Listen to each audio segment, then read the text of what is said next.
الحمد لله رب العالمين والعاقبة للمتقين والصلاة والسلام على نبينا محمد وعلى آله وأصحابه أجمعين اما بعد۔ ایک بھائی نے سوال پوچھا ہے کہ جی گھروں میں پرندے رکھنا، ان کو پالنا، پھر اس کے بعد اگر ان میں سے کوئی پرندہ فوت ہو جاتا ہے تو اس کا گناہ اس پالنے والے پر، اس رکھنے والے پر پڑے گا یا نہیں پڑے گا، ان باتوں کی شریعت کے اندر کیا حیثیت ہے؟ سب سے پہلی بات کہ میں اللہ رب العالمین سے دعا کرتا ہوں کہ جو بھی بات کروں قرآن و سنت کے مطابق کروں۔ امام بخاری اور امام مسلم رحمہم اللہ دونوں اپنی صحیحین کے اندر ایک حدیث کو لائے ہیں جو کہ بڑی مشہور حدیث ہے۔ حضرت انس رضی اللہ تعالی عنہ کے چھوٹے بھائی جو کہ ایک پرندے کے ساتھ کھیل رہے تھے، کان لہو نغر یلعب بہ، ان کا ایک پرندہ تھا جس کے ساتھ وہ کھیل رہے تھے۔ فقال النبی صلی اللہ علیہ وسلم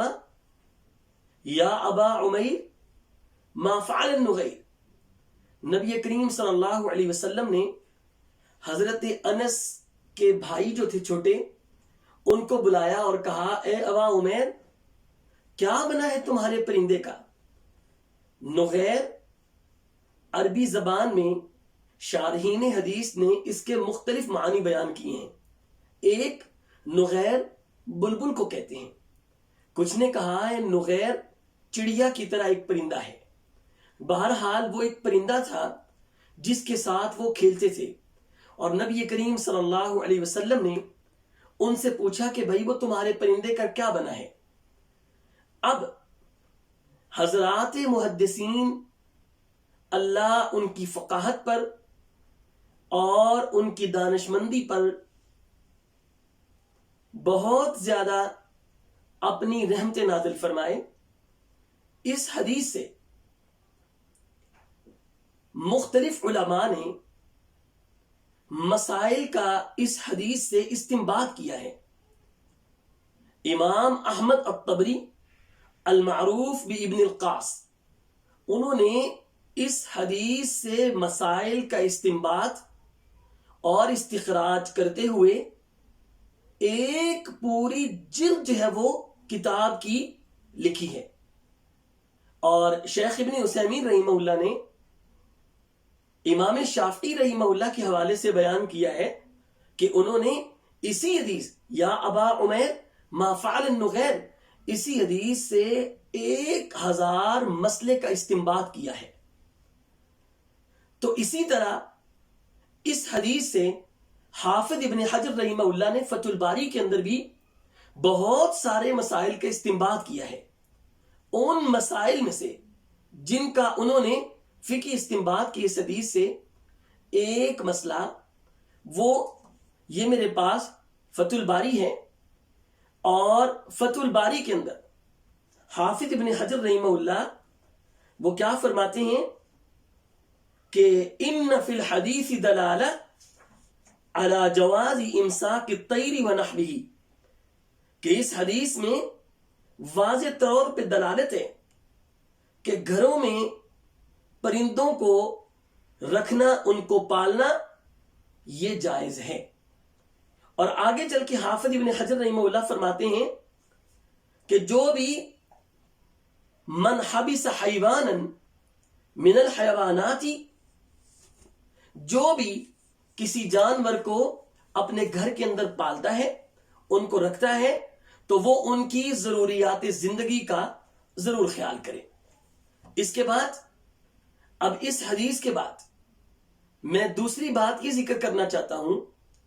کہ علماء کے دو طرف اقوال ہیں۔ ایک جو یہ کہتے ہیں کہ گھروں کے اندر پرندوں کو نہیں پالنا چاہیے، ان قائلین میں سے ایک تو امام ابن قیم رحمہ اللہ بدائع الفوائد کے اندر امام ابن عقیل کے حوالے سے بیان کرتے ہیں، اور اسی طرح امام ابن مفلح الآداب الشرعیہ ان کی کتاب ہے اس کے اندر، اور اسی طرح جو امام ابن عابدین ہیں وہ اپنے حاشیے کے اندر اس بات کو ذکر کرتے ہیں کہ پرندوں کو گھروں میں نہیں پالنا چاہیے۔ اس کی وجہ کیا ہے؟ وہ یہ کہتے ہیں اس کی بہت ساری وجوہات ہیں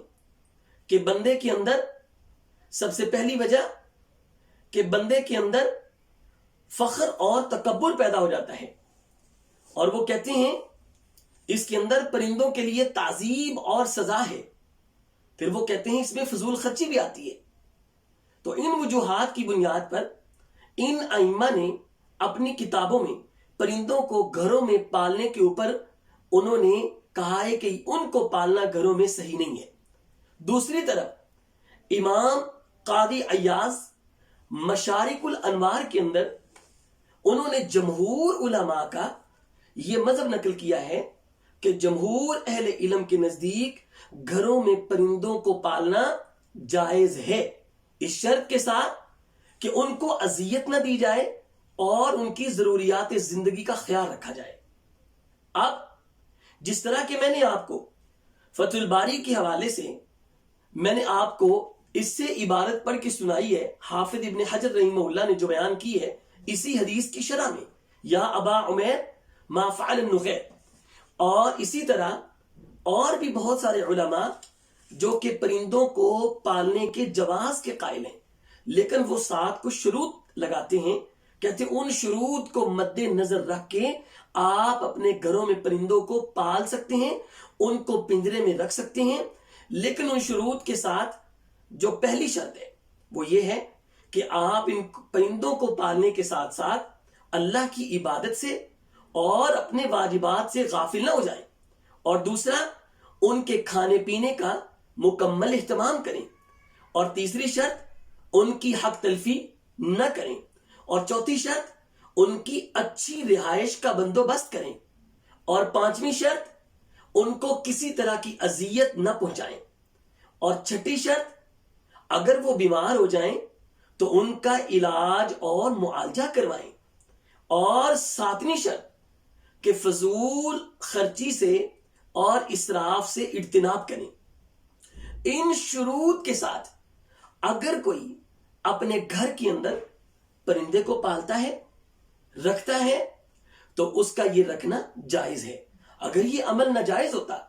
تو اللہ کے رسول صلی اللہ علیہ وسلم فوراً حضرت انس سے کہہ دیتے، انس اپنے بھائی کو روک دو کہ وہ پرندے کے ساتھ کھیلے، اس لیے کیونکہ اس میں پرندے کے لیے اذیت ہے، لیکن نبی کریم صلی اللہ علیہ وسلم نے الٹا اس بچے کے ساتھ مزاح کیا، اور اس حدیث سے یہ بات واضح طور پر ہمارے سامنے آتی ہے کہ اگر گھروں میں آپ نے پرندے رکھے ہوئے ہیں تو ان پرندوں کو آپ کھانا اور ان کی ضروریات وہ پوری کریں، اور اگر نہیں پوری کریں گے تو وہ دوسری حدیث اس عورت والی جو بلی کو باندھ کے رکھتی تھی، اللہ نے اس کو عذاب دیا۔ اور پھر اسی طرح اگلی بات کہ جو آپ نے پوچھا ہے، اگر وہ فوت ہو جائیں تو اس کا گناہ کس کے سر پر ہوگا؟ اگر تو پرندے پالنے والے نے ان کا خیال کیا ہے، ان کی خوراک کا صحیح اہتمام کیا ہے، ان کی حق تلفی نہیں کی، تو پھر اگر وہ فوت ہو جاتے ہیں، علاج معالجہ بھی کروایا ہے، تو اس کا گناہ اس بندے پر نہیں ہوگا۔ یہی بہترین رائے ہے کہ اگر آپ ان شروط کے ساتھ گھروں میں پرندوں کو پالتے ہیں تو یہ جائز ہے۔ باقی واللہ اعلم بالصواب۔